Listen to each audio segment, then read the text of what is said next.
2020 has a ton to look forward to in the video gaming world. Hi folks, this is Falcon, and today on Game Race, the top 15 new games of the first half of 2020. Quick disclaimer, just so you understand, these are games from the first half of 2020, which are releasing from January to the end of June 2020. We got a lot to look forward to. Obviously, we hope all of these games turn out really well. Let's get into it. Starting off at number 15 is Nioh 2. Out of all of the Souls-like games, Nioh is perhaps one of the better ones. And they're back with a game that is actually a prequel to the original. And instead of having a set protagonist, you'll be making your own character this time around, which is, for me, a mix of both exciting and maybe a little disappointing. I like having a fully defined main character, but I also like making characters. So we'll see how that's handled. I don't think it's going to be a hindrance to the game. The first is amazing, and building on that core is going to be, at least in my opinion, probably pretty great. Nioh 2 is coming to PlayStation 4 March 13th.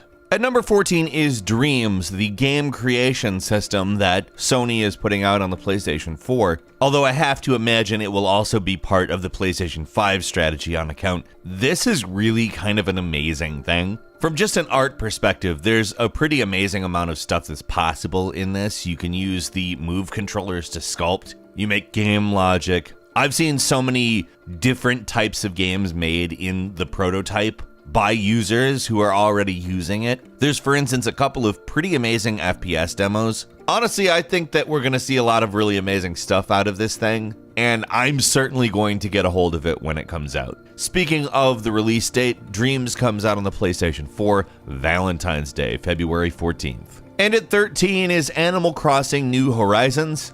So I'm really excited for a new Animal Crossing game, and I think there are people who are a lot more excited than myself even. Animal Crossing is kind of a beloved life sim franchise that has a charm to it you're not going to find in a lot of other games. However, I am really concerned about one thing with this game, and it's called Nook Miles, the new in-game currency. Up until this point, the Nintendo Switch has not really been much a haven for microtransactions. That little thing right there has me a bit worried. Do I think that's going to make the game itself bad? Probably not. As far as stuff that's come to this game that is new, the crafting system from Pocket Camp is present and probably will make the game more interesting. In truth, I'm excited, but I'm also like, Nook Miles, man. Animal Crossing New Horizons is coming to Nintendo Switch on March 20th. And number 12 is Persona 5 Royal, which if you liked Persona 5, you probably will also like Persona 5 Royal on account it's a re-release with more content. They've added a new Phantom Thief, meaning a new playable character, and more importantly, it adds an entire new semester of gameplay, which for anybody who is a fan of Persona 5 or just Persona in general is great. I mean, that's something that we would all want, I would think. Persona 5's battle system is just a joy to use, so for me, having the game again, with a ton more features like the ability to build your own kind of little personal palace place, I think it seems like a lot of fun to go through this game again. I love Persona 5. Persona 5 Royal is coming March 31st to the PlayStation 4, and unfortunately nothing else. That's the one gripe I have. And number 11 is Marvel's Avengers, a game that, if you've watched footage of, actually looks like it could turn out pretty well, although it could also be a little samey with a lot of other games. I think in some cases it's taken a lot of cues from Spider-Man PS4, which is a good thing, to be clear. And its fight system looks genuinely enjoyable. Gameplay gives you a lot of different choices as you're fighting, but there's also a lot of QTE events I've noticed. For me, this is one of those games that looks really cool and potentially amazing, but I'm gonna have to play it first on account some of the things remind me of other things that haven't been amazing. If it does actually kind of build on the template that Spider-Man PS4 has,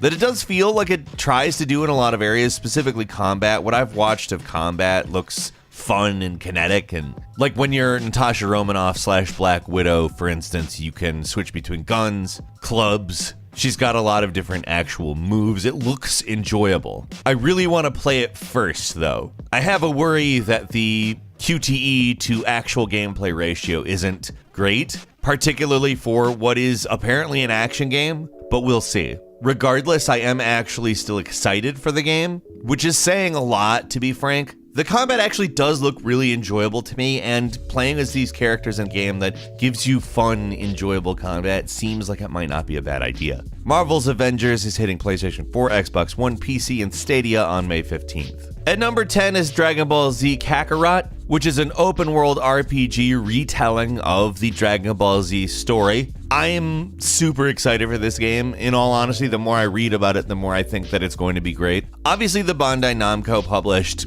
Dragon Ball games have really nailed the look of the game, so that's kind of not up in the air for me. What I've been most interested in is learning about the various RPG aspects of the game. And we've learned a fair amount about the skill tree recently, and it's pretty detailed. We also learned this is a pretty long game. It's a 35-40 hour game to beat, 80 to 100 to 100% it. And frankly, I'm stoked. Like, this is kind of almost everybody's fantasy Dragon Ball Z game. If you would have told me this was going to exist at some point in the 1990s, I would have been like, how is that even possible? Dragon Ball Z Kakarot is coming to PS4 and Xbox One January 17th. At number 9 is Wasteland 3. If you can recall, Wasteland, the original game, subtitled Adventure in Post-Nuclear America, was published back in 1987. It served as inspiration for Fallout. In some ways, Fallout was considered to be a spiritual successor, way back before it was standard to be talking about spiritual successors. And a sequel to it, Wasteland 2, came out back in 2014. Wasteland 3 has been crowdfunded. It's very much a Fallout-looking game to me. And by Fallout, I mean top-down isometric, however done with 3D and very pretty looking. If you love the first two Fallout games, this is basically what those sprung forth from. And, well, it's not one-to-one, it's not canon as part of the Fallout franchise or anything like that. It's definitely in the same wheelhouse.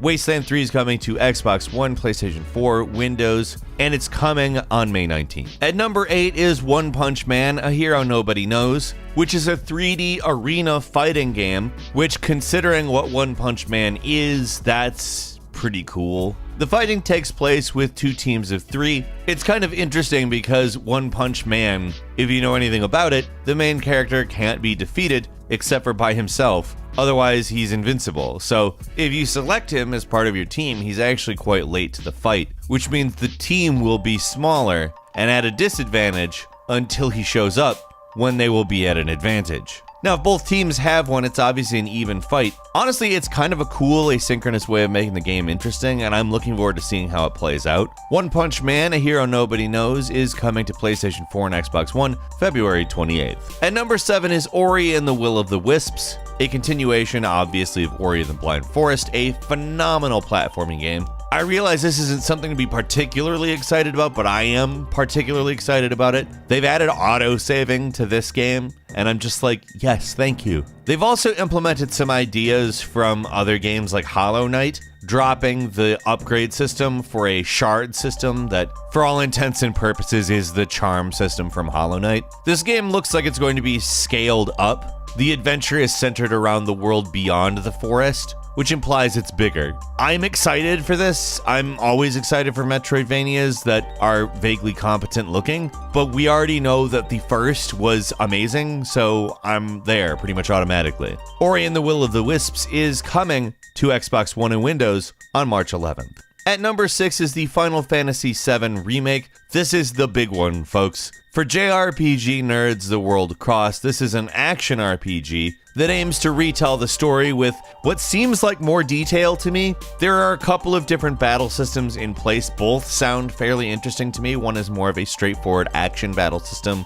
One kind of slows it down to create slightly more of a turn-based experience. They're basically modes you can switch between. I didn't get my hands on the demo that leaked. I'm more interested in playing it though before I say which is better or if either of them work. Honestly, I'm just super excited for this, and when it comes out, expect me to talk about it forever. Final Fantasy VII Remake is coming exclusive to the PlayStation 4 for a year on March 3rd.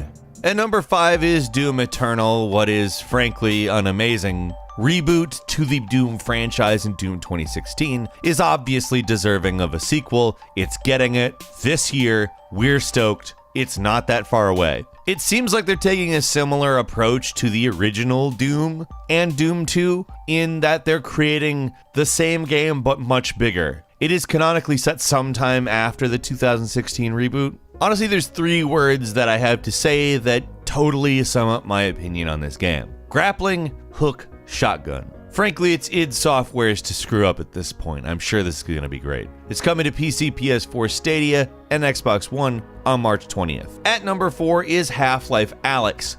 This is a game I don't think anyone expected at any point. It's not Half-Life 3, but it is another full-fledged Half-Life first-person shooter, and perhaps the most serious first-person shooter that we've seen on VR yet. It's for that reason I'm actually pretty excited to see where this goes. In a lot of respects, if they actually nail the FPS on VR in the scale of a full-blown game like Half-Life Alyx, that's, I think, kind of where VR becomes a real thing. And also, of course, it is a prequel to Half-Life 2, so we learn what exactly was going on with Alyx prior to that. And while that's definitely not the vital Half-Life 3 continuation of the story we've all been craving, it is something I am interested in and want to know about. So yeah, I'm not like mad that it's not Half-Life 3, to be honest. Half-Life Alyx is coming to VR headsets in March. We don't have an exact date, but March. And number 3 is Resident Evil 3's remake, which, I mean, let's be honest, we're all really excited for, just like we were the 2 remake.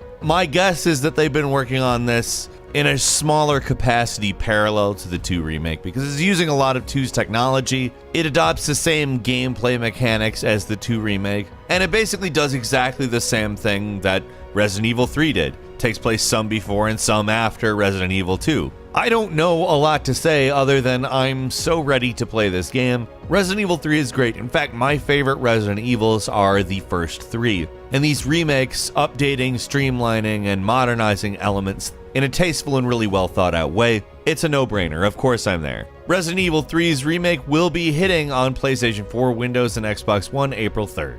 Number 2 is, of course, Cyberpunk 2077. This game is going to be one of the biggest open world RPGs of the year and possibly one of the bigger FPS games of the year as well. Let's be serious about this. It looks gorgeous. We've seen so much about this game looking just totally amazing. And Jake has even had the opportunity to play it some. He's given some positive impressions of it too. To say I'm hyped about this game is maybe a bit of an understatement. It's a game I've wanted since they alluded to it in The Witcher 3. Oh, and they better deliver on that crossover. Just gonna say that. It's CD Projekt Red. I'm not worried about the game being good. I do have other small worries about it regarding the story and how it's handled, considering a big company is making a Cyberpunk game, and Cyberpunk is basically about how big companies are bad. But we'll see. If anybody is going to buck norms, it's going to be CD Projekt Red, and I'm excited. Cyberpunk 2077 is hitting Windows, PlayStation 4, Stadia, and Xbox One